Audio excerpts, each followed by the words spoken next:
Hello guys, in this video I'm going to show you how to view blocked list on the Facebook app.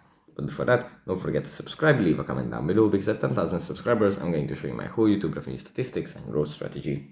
So without further ado, let's just jump right into it. First we have to open up the Facebook app, and here it opens up in the feed.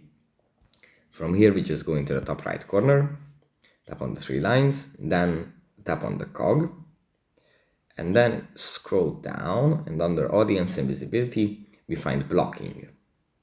Here if we tap on this, here we can add other people to the blocked list. So if you want to block someone, we can do it here as well.